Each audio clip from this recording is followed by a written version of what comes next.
लड़की हूं लड़ सकती हूं के नारे के साथ 2022 में उत्तर प्रदेश के सियासी अखाड़े में जोर आजमाइश करने उतरी प्रियंका गांधी ने मेहनत तो बहुत की थी, लेकिन उनकी कोशिश नाकाम रही थी। अपनी मेहनत को वोट में तब्दील करने के इरादे के साथ यूपी के सियासी मैदान में उतरी प्रियंका के हाथ लगी थी तो फक्त निराशा। नतीजा ये था कि 2017 के विधानसभा चुनाव में जो कांग्रेस का वोट प्रतिशत 6.25% था, वो 2022 में घटकर 2.34% पर आ गया। भले ही यूपी चुनाव में प्रियंका गांधी की मेहनत का असर देखने को ना मिला हो, लेकिन उस चुनाव के अपने अनुभव और गलतियों से मिली सीख को अब प्रियंका गांधी ने बिहार में प्रयोग करने की ठान ली है और उसी मंसूबे के साथ प्रियंका आज बिहार के सियासी रण में उतरी। हालांकि खराब मौसम के कारण प्रियंका गांधी हेलीकॉप्टर की बजाय सड़क मार्ग से बिहार के बेगूसराय पहुंची और महागठबंधन के प्रत्याशी के लिए चुनाव प्रचार किया। केरल में मैंने पूछा, लोग मुझे दिखे, सड़क का काम हो रहा था, भाई कहाँ से हो? यहाँ के नहीं दिखते तुम। दीदी हम बिहार के हैं। ये जो लहलहाते खेत हैं, इतना सुंदर आपका प्रदेश है, इसमें रहने का ही आपको मौका नहीं मिल रहा है। बेगूसराय में प्रियंका गांधी ने अपनी चुनावी सभा के दौरान बिहार की मौजूदा एनडीए सरकार पर जमकर हमला बोला। प्रियंका ने कहा कि बिहार में बहन बेटियों को आगे बढ़ाने का काम नहीं हो रहा है।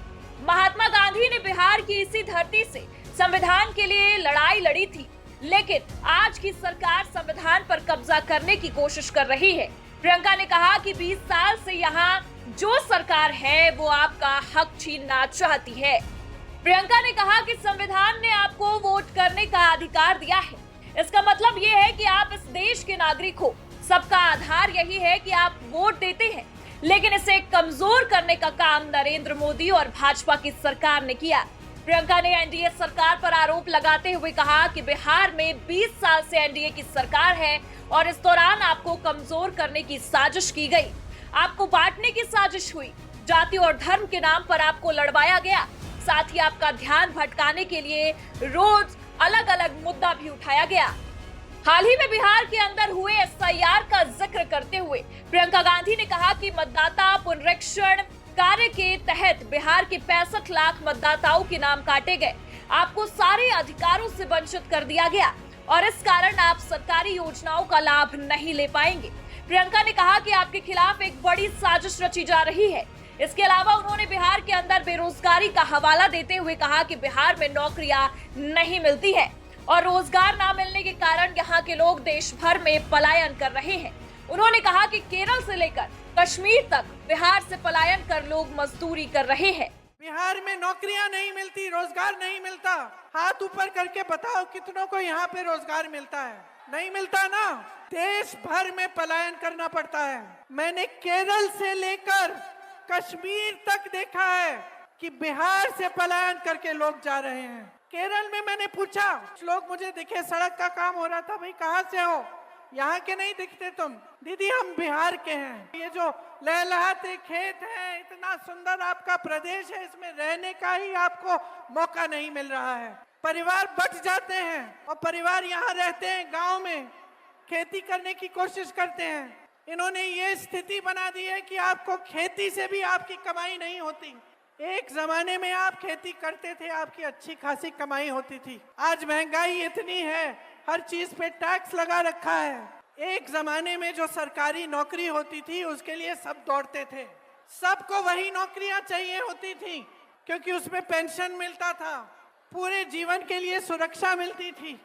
आज क्या परिस्थितियां हैं? निजीकरण हो गया है, सारे काम, छोटे से छोटा काम ठेकेदारी पर हो रहा है।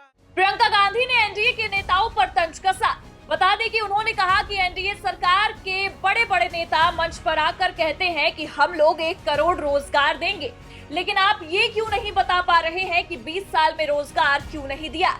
अब इनके पास कुछ नहीं बचा है, सिर्फ बड़े बड़े वादे करेंगे, पोस्टर के लिए प्रचार करेंगे, कहेंगे कि आपका जीवन बदल गया है, लेकिन हकीकत में अगर कुछ हुआ है तो बिहार में महिलाओं के खिलाफ अपराध बढ़े हैं, बेरोजगारी बढ़ी है और महंगाई तक बढ़ी है। आप जानते हैं कि अपराध कितना बढ़ गया है। सिर्फ महिलाओं पर नहीं, बच्चों पर भी बहुत बढ़ गया है। और अति पिछड़ी जातियों पर, दलितों पर तो बहुत ही ज्यादा बढ़ गया है, अल्पसंख्यकों पर बढ़ गया है। तो हमें परिस्थिति बदलनी है। आपने हाल ही में देखा बड़े बड़े व्यापारियों की हत्या हो रही है। कल परसों एक नेता की भी हत्या हो गई चुनाव के दौरान। बिहार में डबल इंजन सरकार के पीएम मोदी के नारे को लेकर प्रियंका ने कहा कि वास्तव में बिहार में सिंगल इंजन की सरकार है। प्रियंका ने कहा कि बीजेपी न नीतीश की सुनती है न ही किसी और की। बिहार के फैसले दिल्ली से लिए जाते हैं। सीएम नीतीश कुमार को सम्मान नहीं दिया जा रहा है। प्रियंका ने आरोप लगाया है कि बीजेपी के लोग नीतीश के खिलाफ साजिश रच रहे हैं, इसलिए बिहार को बदलाव की जरूरत है। उन्होंने कहा कि ये एक नया बिहार बनाने के लिए महागठबंधन की सरकार बनानी होगी। बदलाव लाना है कि नहीं लाना है? बदलाव लाओ, अपने लिए लाओ, इन नौजवानों के लिए लाओ जो यहाँ बेरोजगार खड़े हैं शिक्षित होने के बावजूद। अपने बच्चों के लिए लाओ, बहनों अपने लिए लाओ, आपको मौका मिले। जो नौजवान बच्चियां हैं उनको मौका मिले रोजगार का, आगे बढ़ने का, उनके विकास का।